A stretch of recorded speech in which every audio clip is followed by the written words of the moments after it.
Hi everyone, welcome back to the channel. Today, I'll be explaining Amy Pond's character progression throughout her tenure on the show. So without further ado, let's begin. Amy Pond is one of the most popular companions in Doctor Who history and is well loved by many people around the world. However, in my opinion, Amy in Series 5 is extremely unlikable as she treats her fiancé Rory Williams very badly and often takes him for granted. Not to mention, Amy had a very inappropriate crush towards the Doctor, leading her to make a move on him midway through the 5th season, which would be classed as cheating. However, as the series progressed, Amy realized how much Rory really meant to her, and unfortunately, Rory was fatally shot by a Silurian in the episode Cold Blood. This was Amy's real wake-up call, and made her realize she truly loves Rory. By the end of the season, Amy's memory of Rory was restored, and she was beyond relieved to see him again. And the series ended with them finally getting married after Amy's procrastination throughout the season. In Series 6, her character was refined and cleaned up. She was much more loving and caring, which in turn made her more likable for me.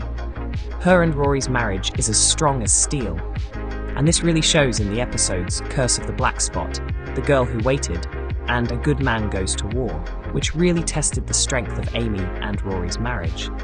All around Amy in Season 6 is what really started to make me love Amy as a companion, and her arc only gets better from here in my opinion. At the very beginning of Season 7, Amy and Rory's relationship is strained and almost leads to a divorce due to the aftermath of what happened in Demon's Run in the episode A Good Man Goes to War. The season previously, it's implied Amy can no longer bear children, which is something Rory was deeply upset about and lead to arguments. Amy made the ultimate decision to give Rory up, as I believe she didn't feel worthy of Rory after this. But thankfully, after some meddling done by the Doctor, Amy and Rory saw past the issue and decided to resume their marriage. Through the first half of Season 7, Amy and Rory's marriage continues to be strong until their final adventure with the Doctor in the absolutely heartbreaking episode, Angels in Manhattan. In this story, Rory is taken back in time to 1930s New York by the Weeping Angels, and it's up to the Doctor, Amy and River Song to find him. After some wild goose chases throughout 1930s New York, they finally find Rory in a hotel building called Winter Key.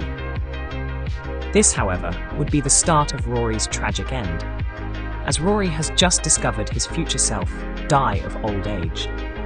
Now the Weeping Angels are chasing him, trying to feed off his time energy.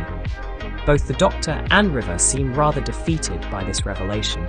However, Amy stands with Rory and vows to not let the Angels take him, so they make the brave decision to keep running from the Angels, despite the endless threat of the Angels chasing them. Which is another example of how much Amy has grown through her time in the TARDIS. Eventually, they get cornered by the Statue of Liberty, what is actually a weeping angel. Rory then makes the decision to jump from the roof of Winter Key to destroy the Angels.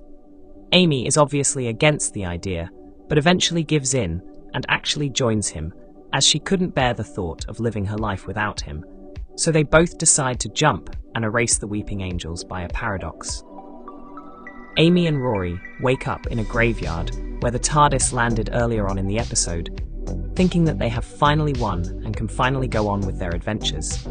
However, Rory was taken by a weeping angel again, whilst his back was turned, leaving Amy in a state of shock and heartbreak at losing him again so soon. Amy then makes the ultimate sacrifice and also gets touched by the angel, choosing to spend the rest of her days with her husband, leaving the Doctor behind for the last time. But Amy writes a book with a small note to the Doctor at the end of the book, saying she lived her life happily with Rory in the past, and that despite never being able to see the Doctor again, they will both love him always. So as a whole, Amy's character arc is an absolute work of brilliance by Stephen Moffat. She went from an unloyal and selfish fiancé to a loving wife who never let anything get in her way of her marriage. This, in my opinion, is what makes Amy Pond my favourite companion in Doctor Who. But tell me what you thought of this retrospective look on Amy Pond. Do you agree with my opinions, or do you think I'm mistaken? Don't forget to like and subscribe to see more Doctor Who content in the future. Have a great day, and I'll see you in the next one.